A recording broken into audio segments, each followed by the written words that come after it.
A Bíblia diz no livro de Levítico, capítulo 25, de 1 a 55. O Senhor disse a Moisés no Monte Sinai: Fale aos filhos de Israel e diga-lhes: quando entrarem na terra que eu lhes dou, a própria terra guardará um sábado dedicado ao Senhor. Do verso 1 ao verso 7, volta aquele tema do descanso. Já falamos do 7º dia de descanso, falamos do 7º ano de descanso, falamos de que a terra terá um descanso solene e que era importante para o povo de Israel aprender a confiar e depender de Deus. Precisa fé para confiar na provisão de Deus. Deus estava ensinando o seu povo a depender dele. Maldito é o homem que confia na força do seu braço, na força da sua carne, na sua inteligência. Nós somos abençoados por Deus. Deus prospera a obra das nossas mãos. Deus desembaraça o nosso caminho. Deus luta as nossas lutas. Deus nos livra do mal. Mas nós precisamos confiar. Nós precisamos depositar a nossa fé no Deus a quem seguimos. Nós precisamos depositar a nossa confiança em Deus.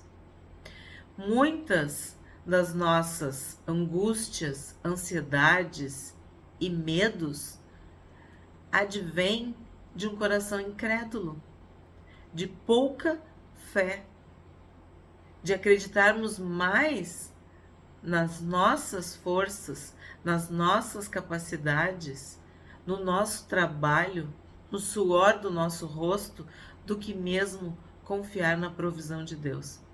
Então, esse tema do descanso tem sido recorrente. Deus precisava livrar o povo da avareza, da ganância, da cobiça, do trabalho exagerado, da ambição desenfreada. Tudo isso que nós vemos nos nossos dias, que é uma tentação, principalmente para o homem, para o ser humano do sexo masculino.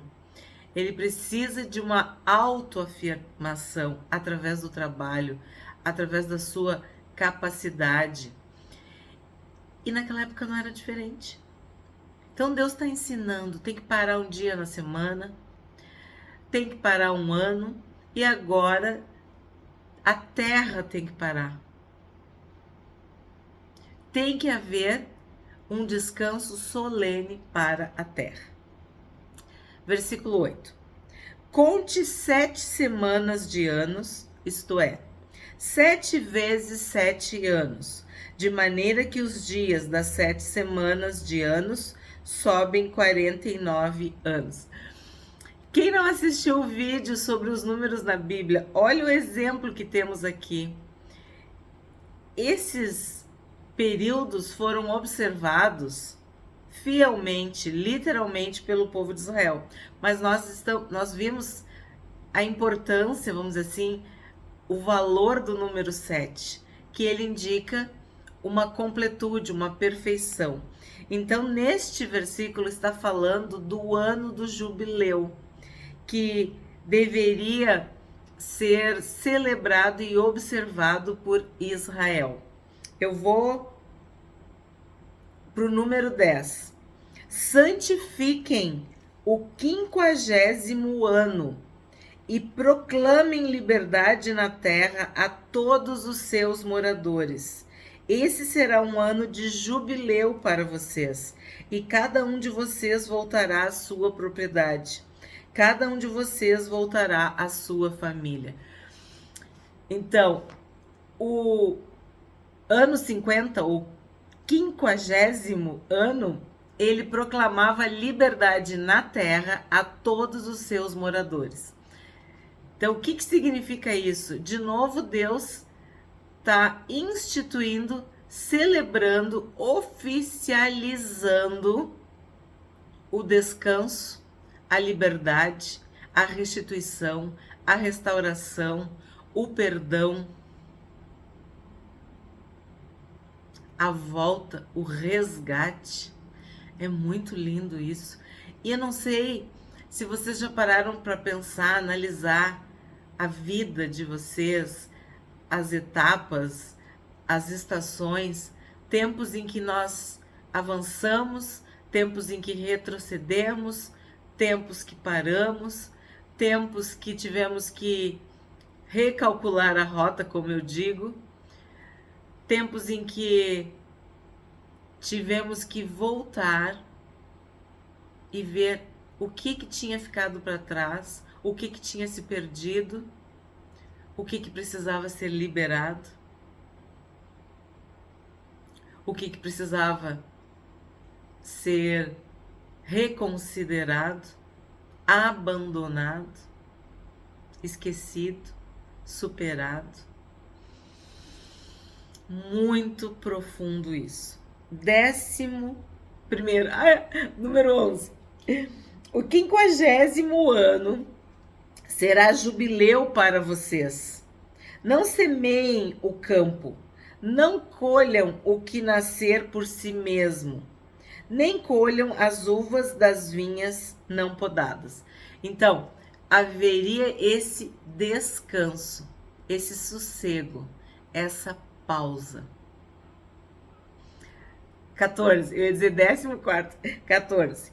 Quando você vender algo ao seu próximo ou comprar alguma coisa dele, não explore o seu irmão.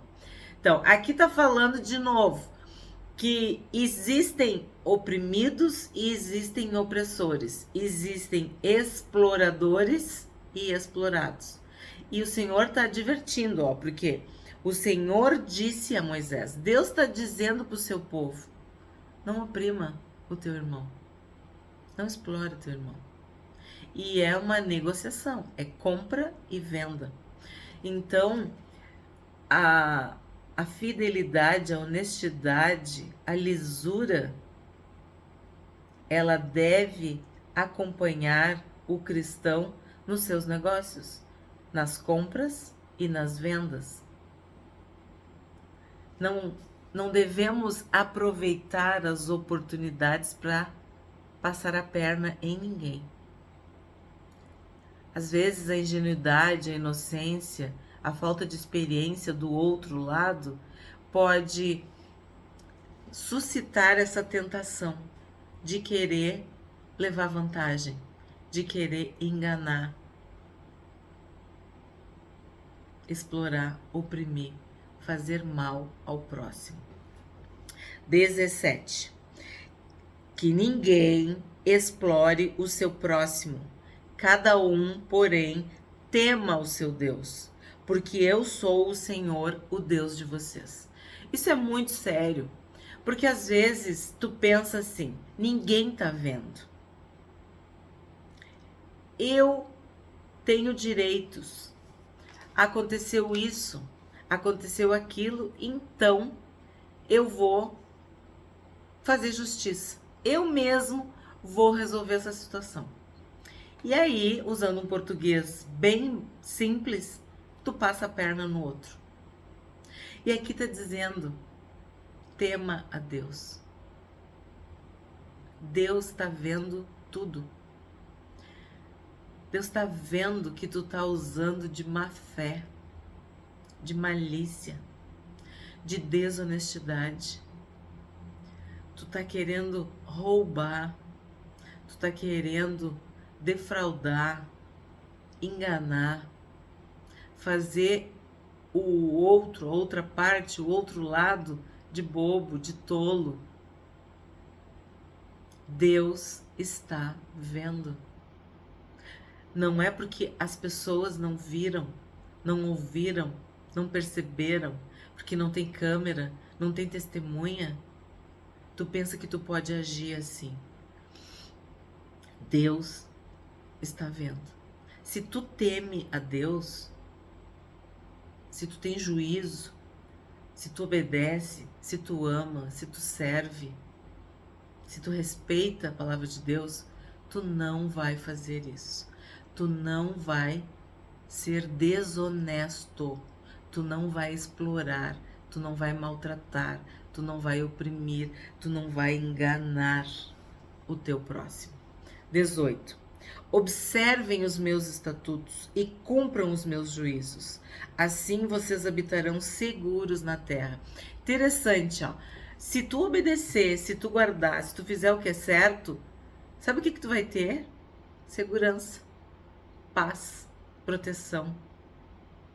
Muitas das perseguições, angústias, vêm da culpa, do remorso, do pecado escondido, daquela pessoa que faz uma coisa errada, que não confessa, que não abandona, e aí tem a sensação que está sendo perseguido. E muitas vezes porque o inimigo, ele te tenta para tu pecar e depois ele te atormenta, ele te perturba, ele faz com que tu não tenha paz e nem descanso. E sim, muitas vezes envia demônios, espíritos para perturbar, para te oprimir, para te enlouquecer. Pensamentos torturantes.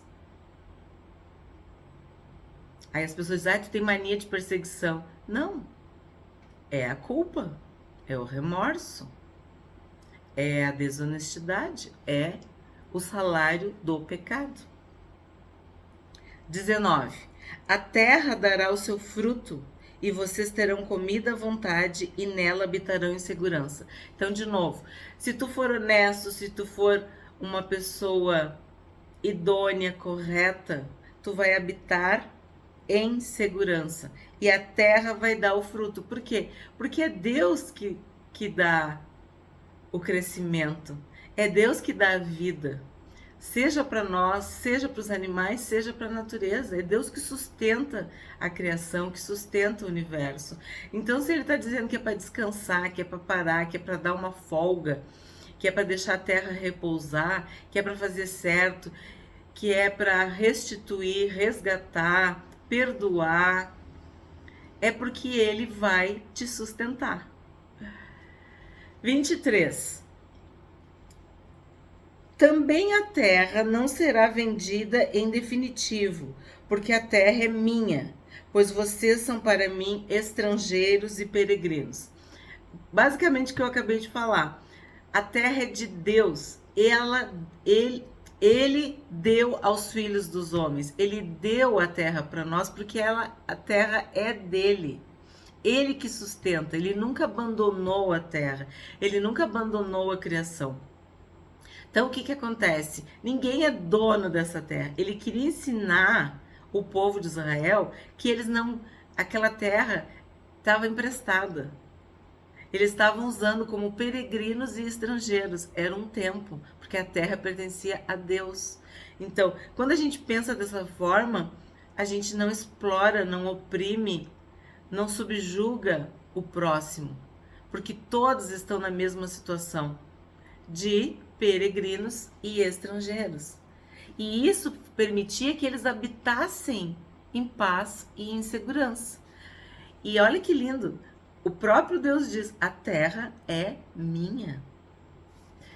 De 24 a 31, ele começa a explicar sobre o resgate das propriedades. Ó, no 24 diz, portanto, em todas as terras da propriedade de vocês, permitam que as terras sejam resgatadas. Porque o que acontece? Nós sabemos que tem pessoas que perdem seus bens, perdem suas terras, perdem suas casas, empobrecem. Hoje a gente vê, né? Pedem falência fracassam nos seus negócios e eles ficariam, entre aspas, para sempre sem propriedade. Mas no ano do jubileu, neste ano específico, essas pessoas teriam o direito, a chance, a oportunidade de resgatar as suas terras. 25. Se alguém do seu povo empobrecer e vender alguma parte de suas propriedades, então virá o resgatador, seu parente, e resgatará o que esse seu irmão vendeu. A gente viu isso na história de Noemi, de Ruth, de Boaz. Lembra nos personagens bíblicos? O resgatador era o parente mais próximo que tinha condições de socorrer, de apoiar, de estender a mão, de resgatar. Aí aqui conta como seria o processo para voltar a ter a posse das terras, tá? Aí eu vou pular ali pro 28, que diz assim, ó: ficará na mão do comprador até o ano do jubileu. Porém, no ano do jubileu, sairá do poder deste e aquele poderá voltar para a sua propriedade. Isso é uma chance, né?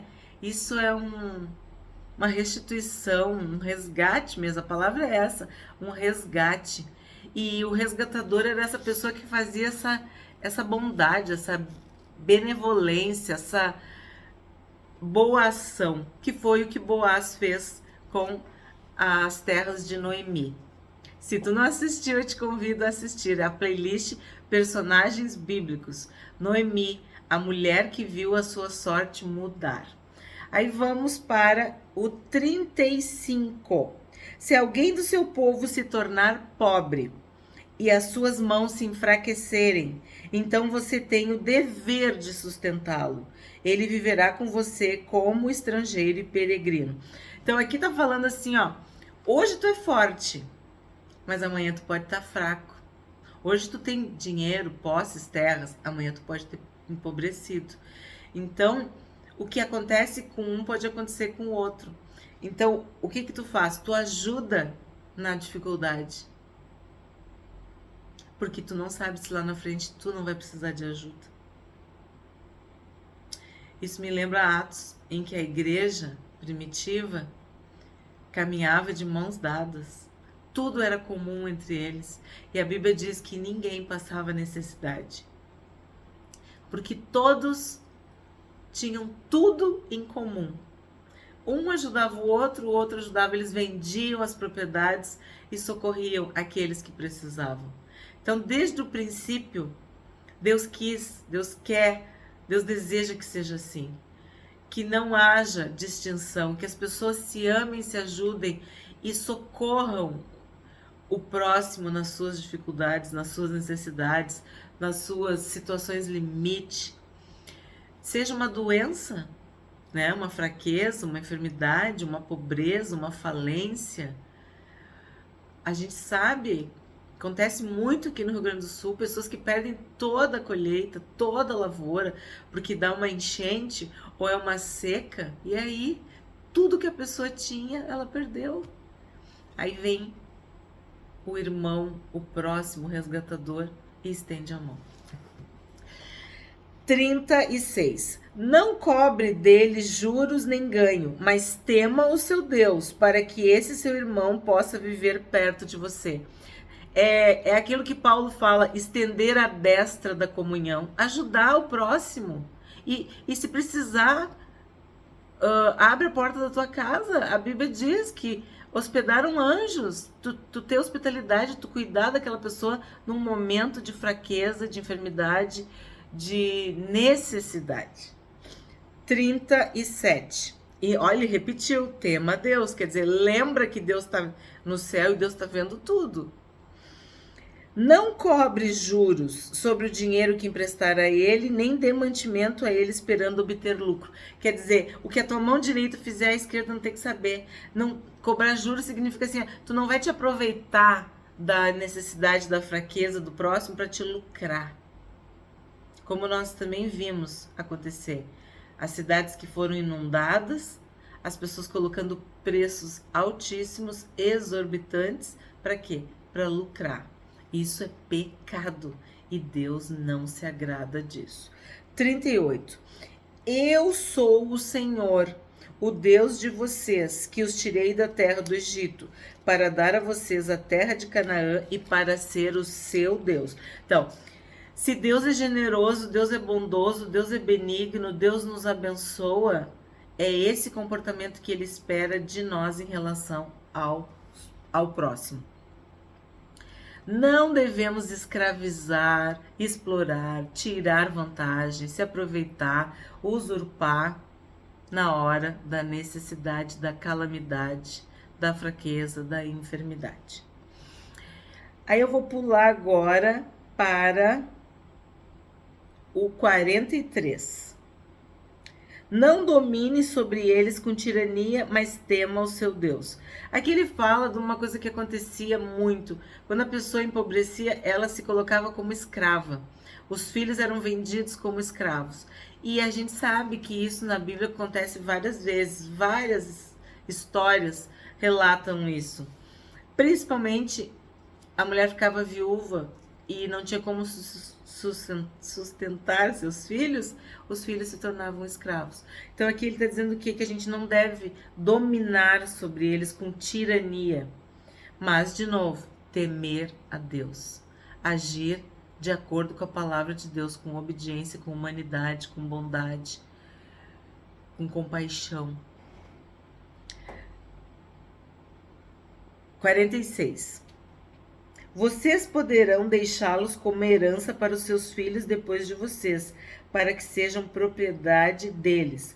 Vocês poderão fazer com que esses sirvam perpetuamente, mas sobre os seus irmãos, os filhos de Israel, vocês não devem dominar com tirania uns sobre os outros. Então, ele fala que às vezes o escravo passava de pai para filho, ficava na casa, ficava na família, como um bem, como uma propriedade. Mas ele está deixando bem claro que tu não deveria escravizar os teus irmãos. Isso não deveria acontecer dentre o povo de Israel, entre os judeus. Deus não aceitava isso. É isso que ele está dizendo, ó. Os filhos de Israel, vocês não devem dominar com tirania uns sobre os outros. O que quer dizer? Na igreja de Jesus, não pode ter um que domina e o outro que é dominado. Um que é culto e o outro é humilhado porque é analfabeto. Um é rico e ele trata mal o outro que é pobre, sabe? Isso não pode na casa de Deus, no povo de Deus, na igreja do Senhor Jesus. Paulo diz: em Cristo não há homem e nem há mulher. Não há pobre, não há rico, não há escravo e não há livre. Não importa se tu é bárbaro, se tu é da cidade, se tu é culto ou se tu é analfabeto, em Cristo nós somos todos iguais. Jesus morreu por todos nós. Tiago fala que é muito feio tratar na igreja umas pessoas com atenção, com deferência, com honra, porque elas são ricas ou porque elas são estudadas. Não, na igreja isso não existe, não cabe isso no povo de Deus, na casa de Deus. É isso que a palavra está nos orientando. Aí vamos para o 55, porque esse capítulo é muito grande. É capítulo 25, de 1 a 55. Então eu pulei, porque senão não conta. Eu vou ler o 54 também. Se não for resgatado por nenhum desses meios, sairá no ano do jubileu, ele e seus filhos com ele. Porque é a mim que os filhos de Israel servem. Eles são meus servos, que tirei da terra do Egito. Eu sou o Senhor, o Deus de vocês. Então, de novo, se a terra é de Deus, cada um de nós também. Nós somos pertencentes, propriedade de Deus, propriedade exclusiva, nação santa, povo adquirido pelo preço mais caro que existe, que é o sangue do Senhor Jesus. E não foi por prata ou ouro, Foi pelo amor de Deus por cada um de nós. O sangue de Jesus é que nos une e nos faz irmãos, e não podemos explorar ou destratar ou discriminar nenhum dos irmãos.